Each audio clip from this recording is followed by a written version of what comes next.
श्री राम।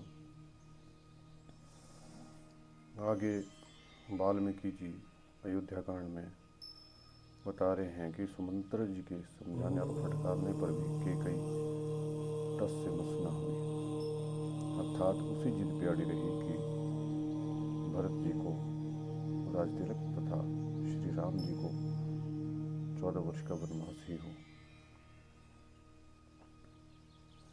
ततो निधूय सहसा शिरो निश्वस्य चास्कृतः पाणिं पाणो विनिष्प्यश दन्तान् कटकटाय च लोचने कोप संरक्ते वर्ण पुरोचितः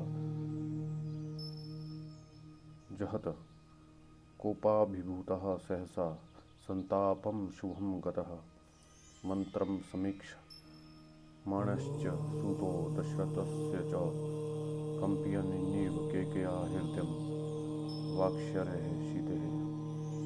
तदनंतर होश पर आने पर सारथी सुमंत्र सहसा उठ खड़े हुए। उनके मन में बड़ा संताप हुआ, वे अमंगलकारी था। वे क्रोध के मारे कांपने लगे। उनके शरीर और मुख की पहली स्वाभाविक कांति बदल गई।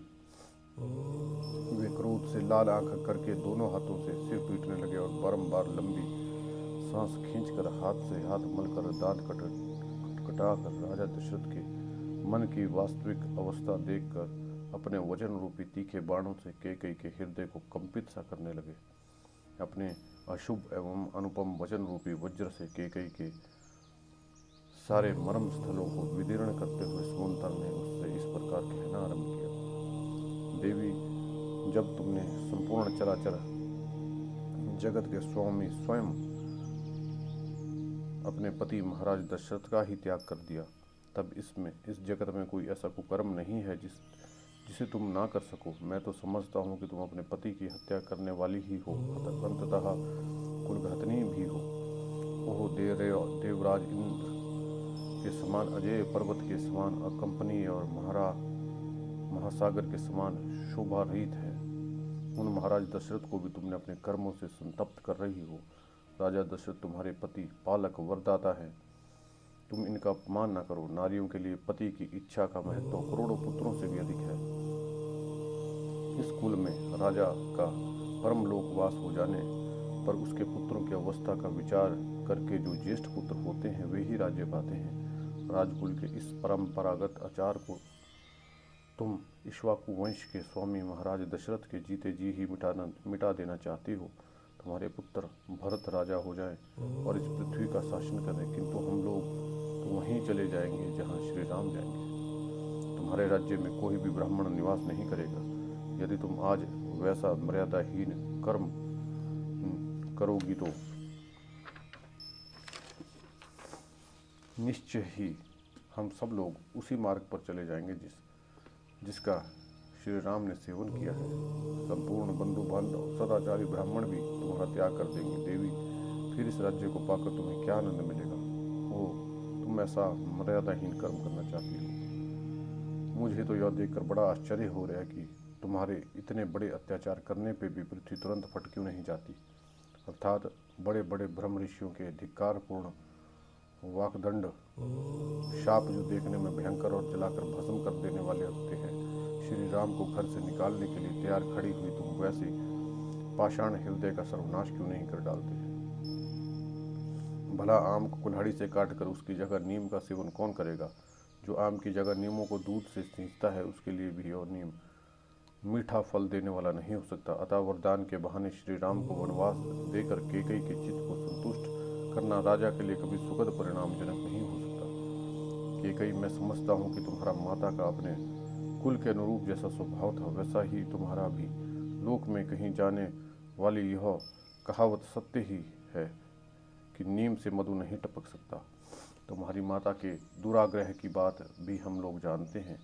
इसके विषय में पहले जैसा सुना गया है, उनको बताया जाता है, एक समय किसी वर देने वाले साधु ने तुम्हारा पिता का अत्यंत उत्तम वर दिया था। उस वर के प्रभाव से कैकई नरेश समस्त प्राणियों की बोली समझने लगे। तीर्थ योनि में पड़े हुए प्राणियों की बातें उनकी समझ में आ जाती थी। एक दिन तुम्हारे महातेजस्वी पिता शैया पर लेटे हुए थे, उसी समय जृंभ नामक पक्षी की आवाज़ उनके कानों में पड़ी। उनकी बोली का अभिप्राय उनकी समझ में आ गया, अतः वे वहाँ कई बार हंसे। उसी शैया पे तुम्हारी माँ भी सोई थी। वह यह समझ कर कि राजा मेरी हंसी उड़ा रहे हैं, कुपित होकर उठी और मौत में गले की फांसी लगाने की इच्छा रखते हुए बोली, सौम्य नरेश, तुम्हारे हंसने का क्या कारण है, मैं जानना चाहती हूँ। तब राजा ने देवी से कहा, रानी, यदि मैं अपने हंसने का कारण बता दूँ तो उसी क्षण मेरी मृत्यु हो जाएगी, इसमें संशय नहीं है। देवी यह सुनकर तुम्हारी रानी माता ने तुम्हारे पिता के कई राज से फिर कहा, तुम जियो या मरो, मुझे कारण बता दो, भविष्य में फिर तुम मेरी हंसी नहीं उड़ा सकोगे। अपनी प्यारी रानी के ऐसा कहने पर के नरेश ने उस वर देने वाले साधु के पास जाकर सारा समाचार ठीक ठीक सुनाया। तब उस वर देने वाले साधु ने राजा को उत्तम उत्तर दिया, राजा रानी मरे या घर से निकल जाए, तुम कदापि उसे यह बात न बताना। प्रसन्न चित्त वाले उस साधु की वचन सुनकर के नरेश ने तुम्हारी माता को तुरंत घर से निकाल दिया और स्वयं कुबेर के समान विहार करने लगे।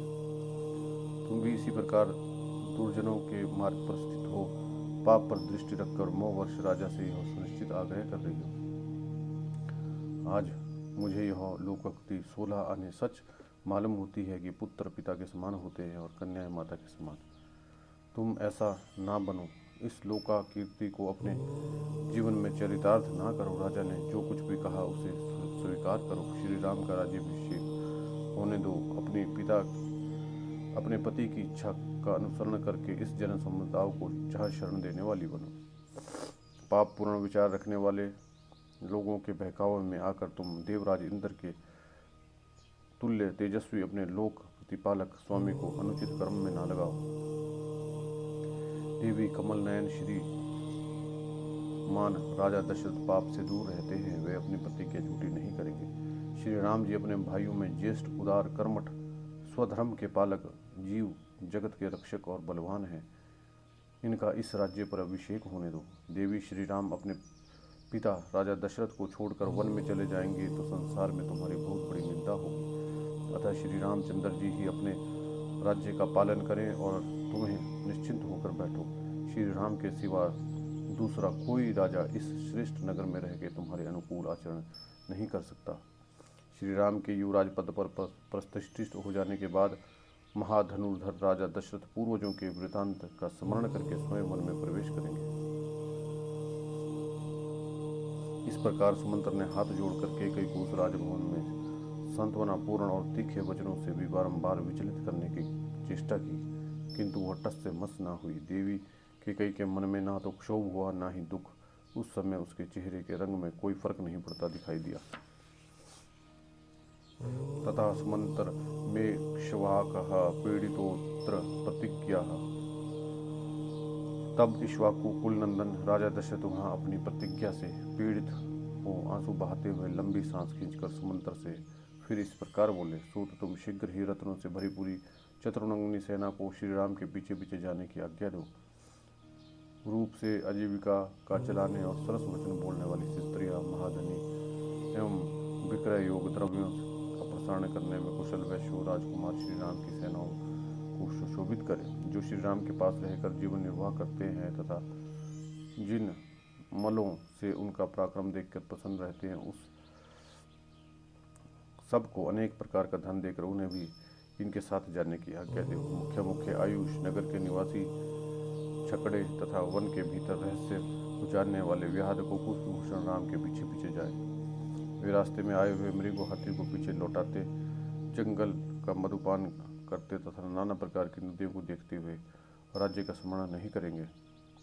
श्री राम निर्जन वन में निवास करने के लिए जा रहे हैं, अतः मेरा खजाना, अन्न भंडार, ये दोनों वस्तु इनके साथ जाएं। ये वन के पावन प्रदेशों में यज्ञ करेंगे, उनमें आचार्य आदि को पर्याप्त दक्षिणा देंगे और ऋषियों से मिलकर वन में सुख पूर्वक रहेंगे। महाभाव भरत अयोध्या का पालन करेंगे। श्री राम को संपूर्ण मनोवांछित भोगों से संपन्न करके यहाँ से भेजा जाए। जब राजा महाराज दशरथ ऐसी बात कहने लगे तब केकई को बड़ा भय हुआ, उनका मुंह सूख गया और उनका स्वर भी रुंध गया। वह केकई कुमारी विषादग्रस्त और त्रस्त होकर सूखे मुंह से राजा की ओर मुंह करके बोली, श्रेष्ठ महाराज, जिसका सार भाग पहले से ही पी लिया गया हो, उस अस्वाद रहित सुरा को जैसे उसका सेवन करने वाले लोग ग्रहण नहीं करते, उसी प्रकार इस धन्यहीन और सूने राज्य को, जो कदापि सेवन करने योग्य नहीं रह जाएगा, भरत कदापि ग्रहण नहीं करेंगे। कि कई लाज छोड़कर जब वो अत्यंत दारुण वचन बोली, तब राजा दशरथ ने उस विषयोलोचना केकई को इस प्रकार से कहा, अनारे अहितकारिणी, तू राम को वनवास देने के दुर्भय भार में लगाकर जब मैं उस भार को ढो रहा हूँ, उस अवस्था में क्यों अपने वचनों को चाबुक मारकर मुझे पीड़ा दे रही है। इस समय जो कार्य तूने आरंभ किया है, अर्थात श्री राम के साथ सेना सामग्री भेजने में प्रतिबंध लगाया है, इसके लिए तूने पहले ही क्यों नहीं प्रार्थना की थी, अर्थात पहले ही ये क्यों नहीं कह दिया था कि श्री राम अकेले वन में जाना पड़ेगा, उनके साथ सेना आदि सामग्री नहीं जा सकती। राजा का यह क्रोधपूर्वक युक्त वचन सुनकर सुंदरी केकई अपनी अपेक्षा दुगना क्रोध करके उनसे इस प्रकार बोली, महाराज, आपके ही वंश में पहले राजा सगर हो गए हैं, जिन्होंने अपने ज्येष्ठ पुत्र असमंजस को निकालकर उसके लिए राज्य का दरवाजा सदा के लिए बंद कर दिया था। इसी प्रकार इनको भी यहाँ से निकल जाना चाहिए। उनके ऐसा कहने पर राजा दशरथ ने कहा, धिक्कार है। वहाँ जितने लोग बैठे थे सभी लाज से गड़ गए, किंतु केकई अपने कथन के अनौचित्य अर्थात राजा के द्वारा गए अधिकार के औचित्य को नहीं समझ सकी। उस समय वहाँ राजा के प्रधान वयोवृद्ध मंत्री सिद्धार्थ बैठे थे। वे बड़े ही शुद्ध स्वभाव वाले और राजा के प्रति विशेष आदरणीय थे। उन्होंने केकई से इस प्रकार कहा, देवी, असमंजस में पड़ी दुष्ट बुद्धि का राजकुमार था। वह मार्ग पे खेलते हुए बालकों को पकड़कर सरयू नदी में फेंक देता था और ऐसे कार्यों से अपना मनोरंजन करता था। उसकी यह करतूत देखकर सभी नगर निवासी कुपित होकर राजा के पास जाकर बोले, राष्ट्र की वृद्धि करने वाले महाराज, या तो आप अकेले असमंजस को लेकर रहिए या इन्हें निकालकर हमें नगर में रहने दीजिए। तब राजा ने उनसे पूछा, तुम्हें असमंजस से किस प्रकार का भय हुआ। राजा के पूछने पर उस सज्जनों ने यह बात कही, महाराजा, यह हमारे खेलते हुए छोटे छोटे बच्चों को पकड़ लेते हैं और जब वो बहुत घबरा जाते हैं तो उन्हें सरयू नदी में फेंक देते हैं। मूर्खतावश ऐसा करके इन्हें अनुपम आनंद प्राप्त होता है। उन प्रजननों से वह बात सुनकर राजा सगर ने उनका प्रिय करने की इच्छा से उनका अहित कारक दुष्ट पुत्र का त्याग कर दिया। पिता ने उस अपने पुत्र की पत्नी और आवश्यक सामग्री सहित रथ पर बिठाकर अपने सेवकों को आज्ञा दी कि वे जीवन भर के लिए राज्य से बाहर निकाल दो। असमंजस ने फाल और पटारी लेकर पर्वतों की दुर्गम गुफाओं को ही अपना निवास योग्य देखा और कंद आदि के लिए वो संपूर्ण दिशाओं में विचरने लगा और जैसा बताया गया है पापाचारी था। इसके लिए परम धार्मिक राजा सगर ने उसको त्याग दिया। श्री राम ने ऐसा कौन सा अपराध किया है जिसके कारण इन्हें इस तरह राज्य पाने से रोका जा सकता है। हम लोग तो श्री राम जी की कोई अवगुण नहीं देखते। जैसे चंद्रमा में मलिनता का दर्शन दुर्लभ है, उसी प्रकार इनमें कोई पाप या अपराध ढूंढने से भी नहीं मिल सकता। अथवा देवी, यदि तुम रामचंद्र जी में कोई दोष दिखाई देता है तो आज उसे ठीक ठीक बताओ। उस दशा में श्री राम जी को निकाल दिया जा सकता है जिसमें कोई दुष्टता ही नहीं है, जो सदा सन्मार्ग पे ही स्थित है। ऐसे पुरुष का त्याग धर्म के विरुद्ध माना जाता है। ऐसे धर्म विरोधी कर्म तो इंद्र के भी तेज को दग्ध कर देगा। अतः देवी, श्री रामचंद्र जी के राज्य अभिषेक में विघ्न डालने से तुम्हें कोई लाभ नहीं होगा।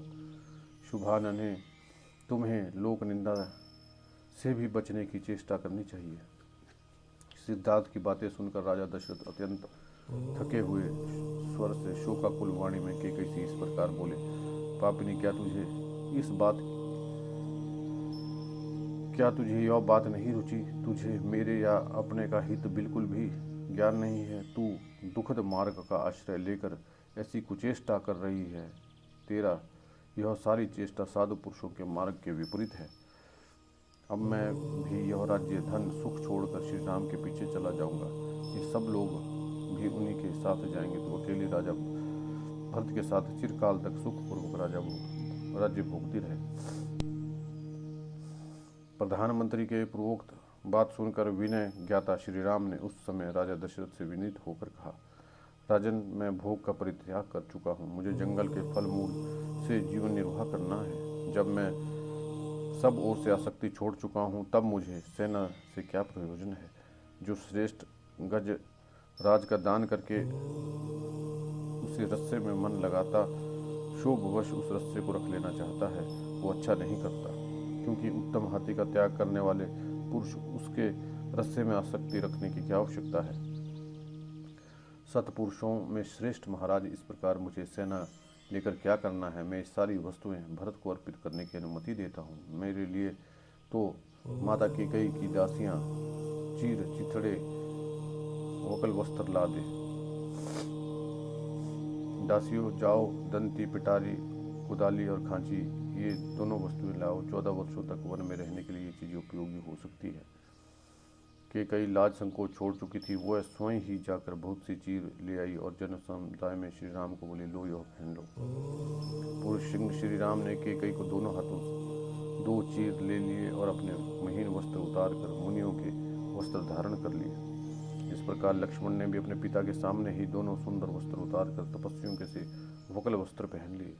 तदनंतर रेशमी वस्त्र पहनने और धर्म पर दृष्टि रखने वाली धर्मज्ञा शुभ लक्षणा जनक नंदिनी सीता अपने पहनने के लिए चीर वस्त्र को प्रस्तुत देख उसी प्रकार डर गई जैसे मृग बिछे हुए जाल को देखकर भयभीत हो जाती है। वे कैकेयी के दोनों हाथ से 2 वकल वस्त्र लेकर लज्जित सी हो गई। उनके मन में बड़ा दुख और नेत्रों में आंसू भरा है। उसी समय उन्होंने गंधर्व राज के समान तेजस्वी पति से इस प्रकार पूछा, नाथ, वनवासी मुनि लोग चीर कैसे बांधते हैं। यह कहकर धारण करने में कुशल न होने के कारण सीता बारंबार मुंह में पड़ जाती और भूल कर बैठती थी। चीर धारण में कुशल न होने से जनक नंदिनी सीता लज्जित होकर वकल गले में डाल दूसरे हाथ में लेकर चुपचाप खड़ी रही। तब धर्मात्माओं में श्रेष्ठ श्री राम जल्दी से उनके पास आकर स्वयं अपने हाथों से उनके रेशमी वस्त्र के ऊपर वकल वस्त्र बांधने लगे। सीता को उत्तम चीर वस्त्र पहनते हुए श्री राम की ओर देखकर रणवास की स्त्रियां अपने नेत्रों में आंसू बहाने लगी। वे सब अत्यंत खिन्न होकर उद्दीप्त तेज वाले श्री राम से बोली, बेटा, मनस्वी ने सीता को इस प्रकार वन आज्ञा नहीं दी गई है। प्रभु, तुम पिता की आज्ञा पालन करने के लिए जब तक निर्जन वन में रहोगे तब तक इसी को देखकर हमारा जीवन सफल होगा। बेटा, तुम लक्ष्मण के साथ को अपना साथी बनाकर उनके साथ वन को जाओ, परंतु यह कल्याणी सीता तपस्वी मुनि की भांति वन में निवास करने योग्य नहीं है। पुत्र, तुम हमारी यह याचना सफल करो। भामिनी सीता यहीं रहे। तुम तो नित्य धर्मपरायण हो, अतः स्वयं इस समय यहाँ नहीं रहना चाहते हो, परंतु सीता को तो यहाँ रहने दो।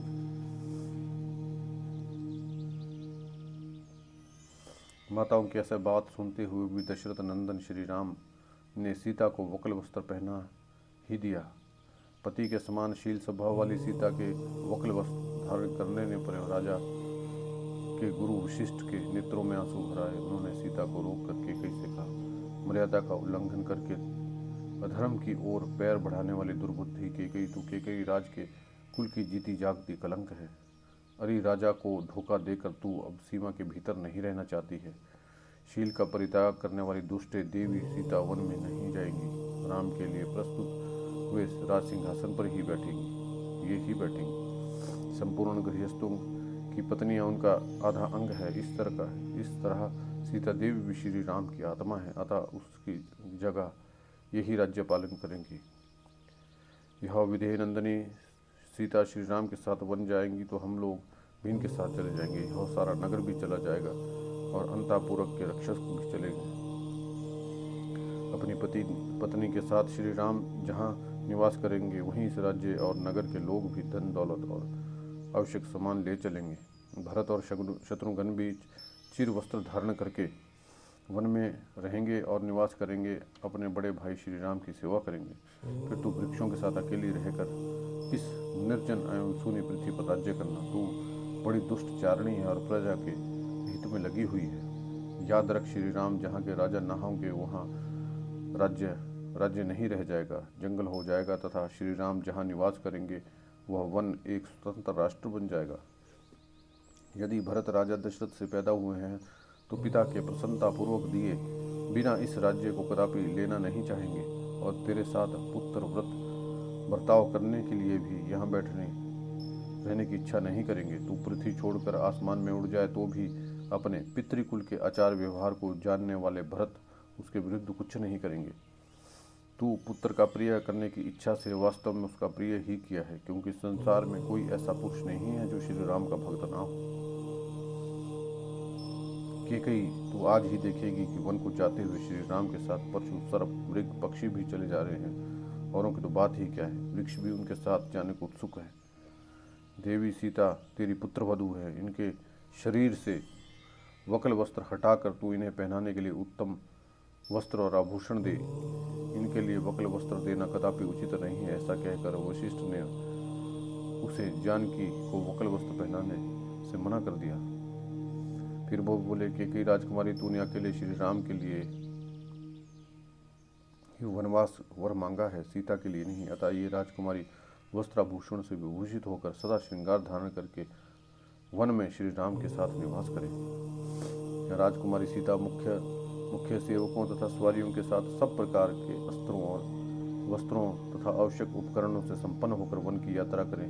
तूने वर मांगते समय पहले सीता को ये वनवास की कोई चर्चा नहीं की थी, अतः इन्हें वक्ल वस्त्र नहीं पहनाया जा सकता। ब्राह्मण शिरोमणि अप्रीतम प्रभावशाली राजगुरु महा ऋषि वशिष्ठ के ऐसा कहने पर सीता अपने प्रीतम पति के समान ही वेशभूषा धारण करने की इच्छा रखकर उस चीर धारण से विरत नहीं हुई।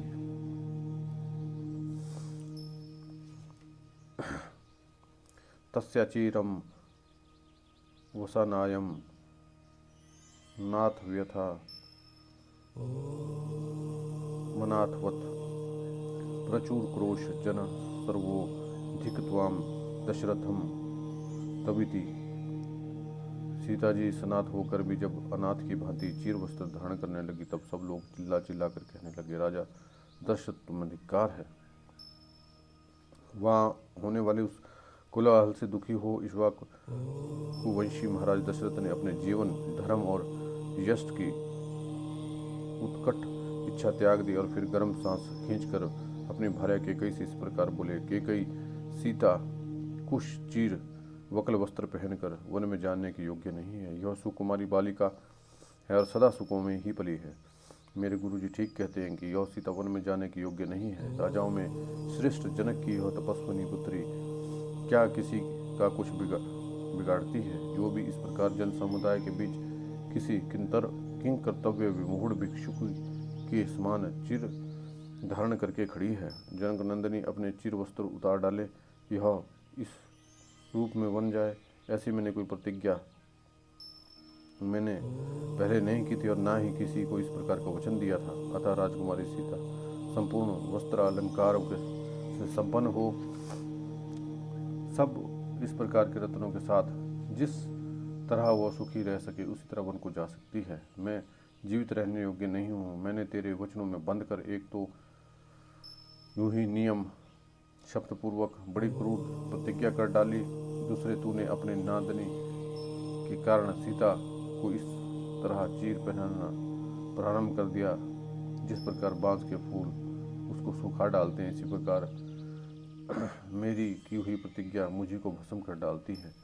नीच पापिनी, यदि श्री राम ने तेरा कोई अपराध किया है तो विधेयनी सीता ने ऐसा दंड पाने योग्य तेरा कौन सा अपराध कर डाला, जिसके नेत्र हारणी के नेत्र के समान खिले हुए हैं, जिसका स्वभाव अत्यंत कोमल और मधुर है, वो मनस्विनी जनक नंदनी तेरा कौन सा अपराध कर रही है। पापिनी, तूने श्री राम को वनवास देकर पूरा पाप कमा लिया है। अब सीता को वन में भेजने और वक्ल वस्त्र पहनाने के लिए अत्यंत दुखद कार्य करके फिर तूने इतने पातक किस लिए बटोर रही है।